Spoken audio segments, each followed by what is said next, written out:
ये कहानी दो जुड़वा बच्चों की है जो देखते हैं कि उनके मदर को मारकर रास्ते के बीच में फेंक दिया गया है। अब उस टाइम पर तो वो दोनों इसके बारे में कुछ भी नहीं कर पाते हैं, लेकिन फ्यूचर में वो इस किलर को ढूंढकर उससे बदला लेने का डिसाइड करते हैं। तो कहानी की शुरुआत में हम एक कपल को देखते हैं जो ऑर्फन में अपने लिए बच्चे देखने के लिए आए हैं, लेकिन इस ऑर्फन से जाते टाइम उस औरत का टोपी उड़ के एक बच्चे के हाथ में चला जाता है जिसका नाम मैगी होता है। अब इसके बाद वो कपल कार में चले जाते हैं, लेकिन तभी तेजी से बारिश होने लगती है। लेकिन तभी वो कपल देखता है कि वही बच्चा एक डॉग को बारिश से भीगने से प्रोटेक्ट कर रहा होता है, जिसके कुछ दिनों बाद वो कपल उसी लड़के को अडॉप्ट कर लेते हैं। अब मैगी को उसका रूम दिखाया जाता है जो कि उसे बहुत ही पसंद आता है, लेकिन उस कपल के बाहर जाने के साथ ही एक बॉक्स से हमारा दूसरा हीरो डाली निकलता है। अब इसके बाद वो दोनों तेजी से रूम को फिक्स करने लगते हैं, लेकिन तभी डैड यहाँ पर पहुँच जाते हैं और देखकर शॉक होते हैं कि मैगी ने इतने सारे काम को इतने जल्दी कर लिया है। अब शाम में खाना खाने के दौरान डाली तेजी से मैगी के टेबल के नीचे आ जाता है और जब वो कपल खाना सर्व कर रहे होते हैं, मैगी और डाली अपने पैर और हाथ को इस पोजीशन में करके अपने लोकेशन को चेंज कर लेते हैं। वैसे मैगी, तुम्हारे नए कपड़े तुम्हें कैसे लगे? अरे वो तो बहुत ही अच्छे हैं, लेकिन उनका साइज थोड़ा सा छोटा रह गया है और हो सके तो मेरे लिए सेम ही तरीके के कपड़े लाना, क्योंकि मुझे वही पसंद है। अब रात में मैगी देखता है कि उसके डैड के कंधे में दर्द हो रहा होता है, जिस वजह से वो खुद ही उन्हें मसाज करने के लिए जाता है, लेकिन मैगी अकेले इस काम को नहीं कर पाता है, जिस वजह से डाली भी इस काम में ज्वाइन कर लेता है। अब ओसामू यहाँ पर इंस्ट्रक्शन देते जा रहे होते हैं और वो दोनों उसी हिसाब से मसाज करते जा रहे होते हैं। अब रात में वो दोनों इस पूरे घर का नक्शा बनाने लगते हैं और अगले दिन पूरे घर का छानबीन करने का डिसाइड करते हैं। अब अगले दिन ओसामू और योको अपने ड्रीम के बारे में बात कर रहे होते हैं। ओसामू कहते हैं कि वो एक बार अपने बच्चे को कंधे पे चढ़ाना चाहते हैं और योको कहती है कि वो अपने बच्चे के साथ चेरी पाई बनाना चाहती है। अब अगले दिन मैगी एक बर्ड हाउस को लगाने की कोशिश करता है, लेकिन उसका हाइट थोड़ा सा छोटा पड़ जाता है। उसके डैड इस चीज को देख लेते हैं और कहते हैं कि मेरे कंधे पे चढ़ के तुम इस हाउस को लगा सकते हो, लेकिन डैड के पूरे कोशिश करने के बावजूद वो मैगी को उठा ही नहीं पाते हैं, बल्कि उनके पीठ पे ही दर्द होने लगता है। जिसके अगली बार जब वो मैगी को उठाने की कोशिश कर रहे होते हैं, तब मैगी और डाली रस्सी की मदद से कुछ इस तरीके का सेटअप कर लेते हैं कि जिससे उनके फादर को उनका वेट फील ही ना हो सके। और मैगी अपने फादर की आंखों को भी बंद कर देते हैं ताकि वो सामने डाली को ना देख सके, लेकिन इस चीज से खुशी के मारे उसके डैड के आंखों से आंसू ही आने लगते हैं। अब अगले दिन मैगी अपने मदर के पास जाके चेरी पाई के रेसिपी को पढ़ने लगता है और कहता है कि हमेशा से उसे ये खाने का मन करता है, जिसके बाद उसकी मदर उसे इसे बनाना सिखाने लगती है, लेकिन इसका स्ट्रेचिंग का प्रोसेस थोड़ा सा टफ होता है, इसलिए उसकी माँ भी इसे कंप्लीट नहीं कर पाती है। लेकिन तभी उनका डोरबेल बज जाता है, जिस मौके का फायदा उठाकर वो दोनों इस पाई को कंप्लीट कर देते हैं और इन सारी चीजों को देखकर तो उसकी मदर बहुत ही ज्यादा खुश होती है। अब गाइस टाइम आता है एक छोटे से सीक्रेट के रिवील का। असल में ये कपल यहाँ पर आने वाले हैं, ये चीज मैगी और डाली को पिछले दिन रात को ही पता चल गया था, जिस वजह से पहले तो उन्होंने अपने आप को साफ कर लिया और उस कपल के जाते टाइम डाली ने ही मदर के कैप को उतारा था, जिसे मैगी ने पकड़ लिया था। और बारिश के टाइम मैगी जिस कुत्ते को प्रोटेक्ट कर रहा था वो तो असल में मिट्टी से बना हुआ था, और यहाँ तक कि वो बारिश भी फेंकता जो कि असल में डाली कर रहा था।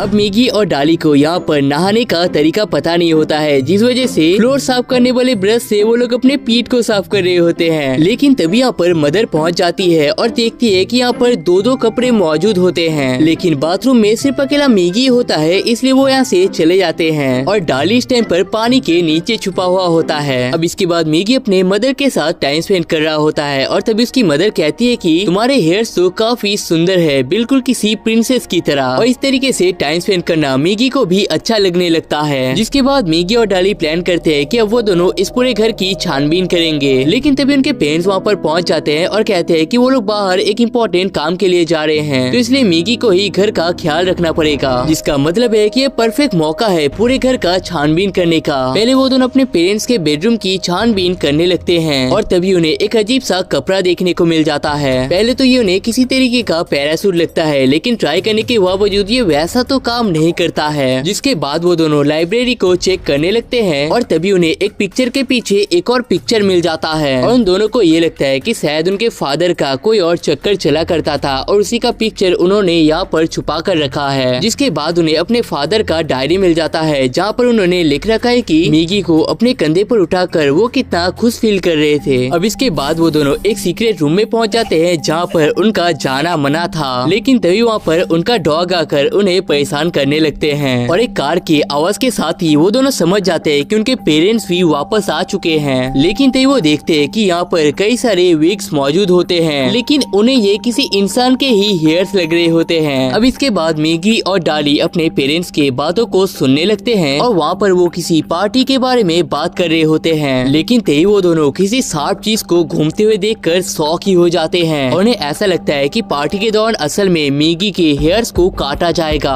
अब अगले दिन डाली अपने प्लान के लिए कुछ सामानों को कलेक्ट कर लेता है। दूसरी तरफ उनकी मदर फादर से कह रही होती है कि वो डिसाइड नहीं कर पा रही है कि उन्हें क्या पहनना चाहिए, लेकिन तभी मिगी वहाँ पर कहता है कि अगर आप लोग भी मेरी तरह ब्लैक पहन लोगे तो हम सब लोग एक हो जाएंगे, जिस वजह से पार्टी में उनकी पूरी फैमिली ब्लैक ही पहनती है। और तभी आकियामा नाम का एक लड़का के मिगी को गिफ्ट दे देता है और कहता है कि तुमने बाहर जो बर्ड हाउस लगाया है वो मुझे पसंद आया है। जिसके बाद उसकी मुलाकात मारुतो से हो जाती है जो फ्लैग्स की मदद से सिग्नल देना जानता है। और तभी उसका मुलाकात किरेन और उसका बड़ा भाई एची यानी कि इची जो फैमिली से हो जाती है। लेकिन इस पूरे टाइम पर डाली एक झुमके के ऊपर बैठा हुआ होता है और तभी वो अपने मदर के जूस में हॉट सॉस को मिला देती है, जिन्हें उसकी मदर देख नहीं पाती है। लेकिन उसे पीने के बाद ही उन्हें अंदाजा हो जाता है कि उन्होंने कुछ खतरनाक ही चीज को पी लिया है। अब यहाँ पर जीन नाम का एक चीज होता है जो धीरे धीरे नशे को क्रिएट करता है और मिगी अपने मदर को पानी के नाम पर यही पिलाने लगता है, जिस वजह से उसके मदर का दिमाग घूमने लगता है। जिसके बाद हमें मिगी और डाली के प्लान बी का पता चलता है, जिसमें वो अपने मदर और फादर के ऊपर आग लगाने वाले हैं और इसके लिए उन्होंने अपने पेरेंट्स के सूट के ऊपर पहले से ही ऑलिव ऑयल को लगा दिया है और अब बस मैग्नीफाइंग ग्लास से उनके ऊपर धूप लगाना है। अब इसके बाद मिगी के आंखों को बंद कर दिया जाता है और डाली मैग्नीफाइंग ग्लासेस को लेकर तैयार हो जाता है। लेकिन तभी डाली किसी चीज को देखकर अपने प्लान को कैंसिल करने का डिसाइड कर लेता है, लेकिन मिगी यहाँ पर डरने लगता है और सोचता है कि ये लोग चिल्ला क्यों नहीं रहे, यहाँ पर आग क्यों नहीं लग रहा, क्या हमारा प्लान फेल हो गया, क्या अब मेरे सारे हेयर्स काट लिए जाएंगे। लेकिन तभी वो देखता है कि सब लोग उसे चीयर कर रहे होते हैं क्योंकि उसके फादर ने उसे एक नया बाईसाइकिल दिलाया है, जिसे देखकर खुशी के मारे मिगी यहाँ पर झूमने ही लगता है। तुम वहाँ पर शौक के मारे फ्रीजी हो गए थे, इसलिए मैंने मैग्नीफाइंग ग्लास से तुम्हारे पीठ को जला दिया था ताकि तुम्हारे अंदर से कुछ तो रिएक्शन आ सके। उन्हें पता चला है कि उनके मदर का हेयर असल में नकली है, इसलिए उनके पास इतने सारे विग्स मौजूद है और उन्होंने जिन कपल के पिक्चर को देखा था वो असल में उसके मदर और फादर ही थे। लेकिन इसके बाद वो दोनों कहीं पर जाने का डिसाइड करते हैं। असल में वो दोनों बचपन में अपने मदर के साथ इसी विलेज में रहा करते थे, लेकिन एक दिन वो दोनों अपने नींद से उठकर अपने मदर को नहीं देख पाते हैं। जिसके बाद वो दोनों देखते हैं कि उनकी मदर रास्ते में पड़ी हुई होती है। अब उस टाइम पर तो वो दोनों समझ नहीं पाए थे, लेकिन उनके मदर को किसी ने मारा था और अभी वो दोनों पार्टी में मिले साइकिल को लेकर अपने मदर के कब्र के पास पहुंच जाते हैं। जिसके बाद वो दोनों प्रॉमिस करते हैं कि वो दोनों अपने मदर के किलर को ढूंढेंगे और उन्हें अपने ही हाथों से मारेंगे।